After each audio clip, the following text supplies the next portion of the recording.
Hey church family, welcome to your weekly Connection Point video. I'm Jake. And I'm Scott. And we hope you enjoy this video.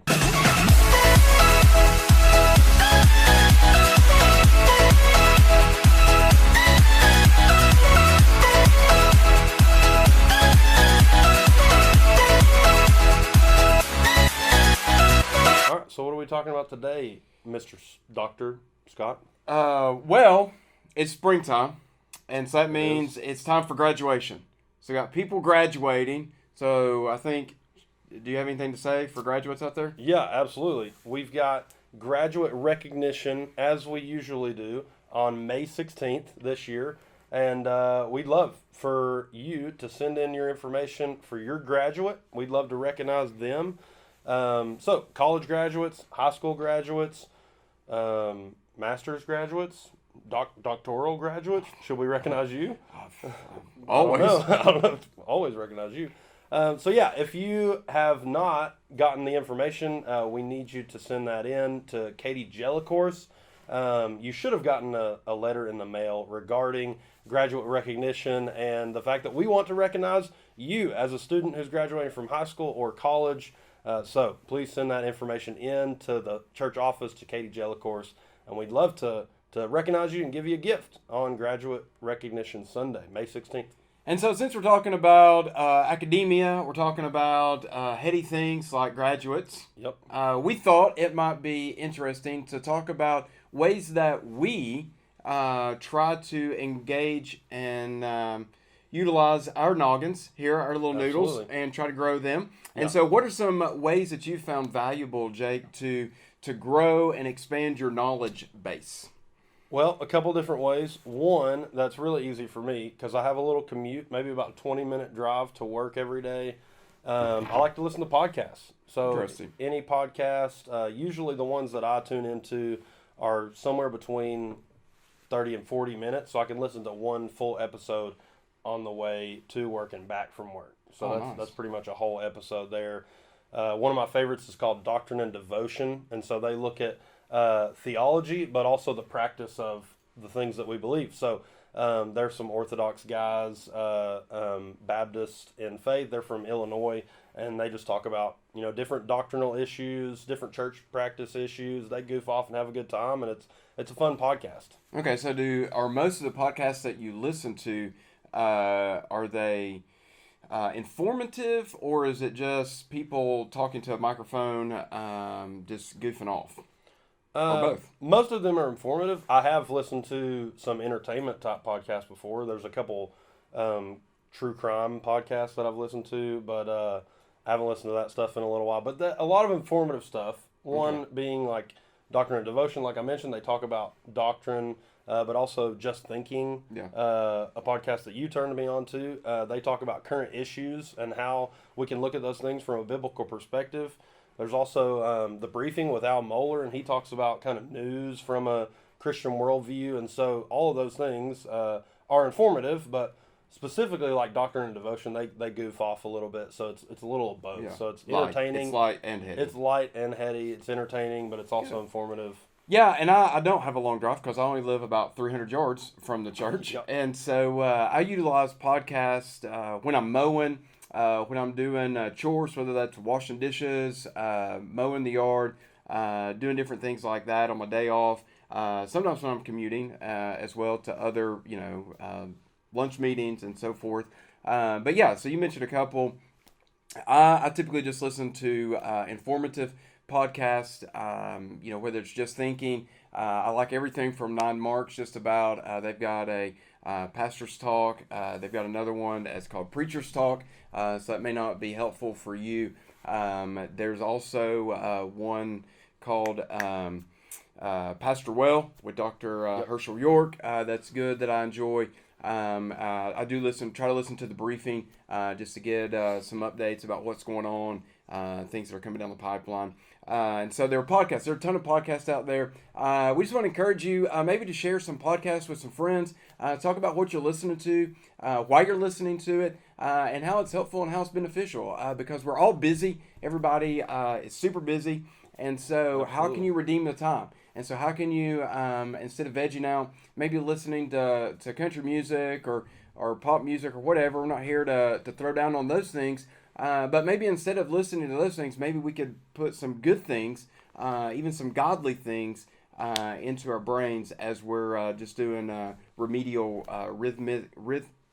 Rhythm. I don't know. Rhythm and blues. We're doing live. Yep. So, what are some other ways that you found technology to plug in and to help you grow? Yeah, I love that. Another big thing that I've done is audiobooks. A lot of people have heard of Audible, which is Amazon's kind of audiobook subscription service. There's also one called Scribd that a lot of people haven't heard of, but it's actually unlimited. So with Audible, you have basically one book a month, depending on what tier of membership you have. Scribd is, I think it's $10 a month after your first month. Your first month is free, but $10 a month, and then you get unlimited. Whatever's in their library, you can listen to, and they add stuff all the time. There's a lot of times when I'll find a book that I really want to listen to, and it'll say, this is available next month on the 21st or something like that. And so I found it really helpful. I've actually listened to a lot of books this year that have been really helpful to me because they're available on Scribd, and so I'll listen to that either on my commute or mowing or just hanging out or whatever I'm doing, just listening to an audiobook. Yeah. And I'd say Jake turned me on to Scribd, and so I did the free month trial and listened. I think I listened to like 3 books over the course of a month. And so some of those were a big, like 400 plus page book by Carl Trueman. Others were smaller, whether that be like a C.S. Lewis book, Mere Christianity, or Screw Tape Letters. And then I've listened to probably 3 or 4 books this month as well. And so it's an interesting thing that you can do for just $10. You have all these resources there.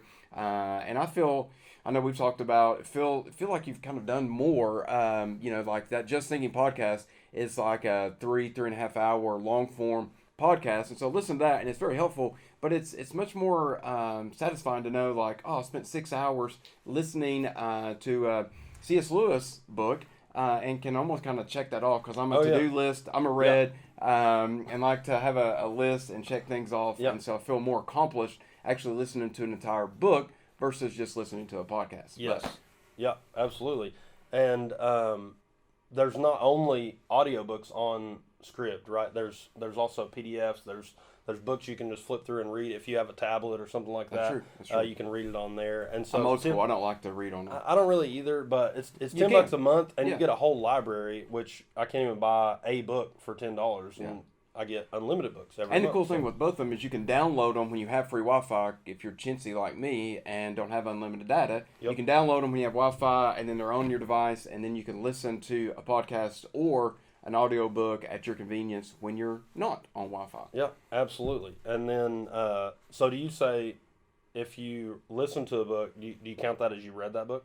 I do. I keep a tally of all the books I read every year. I'm no Emily Ellis or Carrie Russell or Stephanie Stanky. I'm not reading 100 books a year. Right. But I am keeping a list. Now, I will say this year, since I started doing Scribd last month, I do put a little asterisk beside it, and it is notified as such that I listened to it. I did not actually read it. So it counts. You got the information, but you didn't physically turn the pages. That's true. Yeah. So if for people like me who are slow readers, it's a huge help. Get audiobooks, do that, listen to them. You can accomplish it, and something that will change your life if you figure out you can speed up. Listening. So absolutely. Instead of listening at 1 speed, you can listen, like I try to listen like at 2. On a lot of things. Sometimes I can only do 1.8, but that expedites the learning. You listen at times 2? A lot of things, yeah. I'll listen to the briefing on 2. So he reads faster and his mind works faster. That's not. I did not say that. That's not what I said. I said that. I listen at 1.2. Okay. That's what I go at. If I get at 1.5, I'm like, okay, he's talking weird because he's going too fast. And another fun thing is really smart people to slow them down to like half speed. And it sounds like maybe they're not got all their wits about them. Yep. And so that's enjoyable. Yep. Yeah, that's enjoyable for us peons. Absolutely. Another great thing when we're talking about digital learning and helpful resources are apps, right? I've got, I've downloaded the Ligonier app, Ligonier Ministries. They have a good app. several different ministries. Grace to You, John MacArthur's ministry out in California. Several ministries like that have apps. And I mentioned last week in our missions video that the IMB has an app. I also wanted to tell you about another app that has been very helpful for me over the last few days. It's called 31 Days, and it's specifically a prayer app to pray for people groups of the world through this season of Ramadan even. And so I will link to that in the description and give a little note on that. Oh, cool. And so we've still got a few more days. Ramadan ends the 12th. Is that right? Yep. Ramadan ends May 12th, so we've still got a couple praying weeks for that. Praying for our friends that are engulfed in those cultures. Absolutely. And we need to be more knowledgeable of those things, even here in East Tennessee. And so be aware of that. We got lots of things coming up. Calendars are getting full. I know our family is getting crazy. Going to the ballpark, doing a lot of different things. So please make sure you're checking out the website, knowing what's going on. The women's retreat is happening here in a few weeks. And so if you need more intel on that, you can check with Miss Tina or check on the website about that. But one thing I do want to mention, and we'll have Miss Tara on here, hopefully next time. But VBS is coming up the first full week of June, and so I think that's June 6th, June 7th, I think is the actual date, because you have a baby supposed to be born on Sunday, June 6th. So Monday, June 7th, that week is Vacation Bible School, 9 a.m. till noon. We're going full bore. We've even got the irreplaceable Tim Hopkins is back in the saddle, helping Tara pull off Vacation Bible School this year. And so we've got lots of opportunities and places for you to serve. And so please get at Tara and let her know you want to serve. And let's get to work loving on these kiddos in the community through Vacation Bible School this summer. Absolutely. So, good talk. I think maybe we'll link to all the resources that we mentioned. We'll put a little information about that in the description of the video or the comment on Facebook or Instagram, and hopefully that'll help you guys out. Go check out some of these resources, and this helps, right? Yeah, plugging and let us know if you have something that works for you. Let us know, because we don't have all the insight on that. So. Oh yeah, we mentioned like 3 things. So tell us what you're using and what's helpful, and if anything that we mentioned helps, let us know that too. Absolutely. All right, guys. See you on the next one.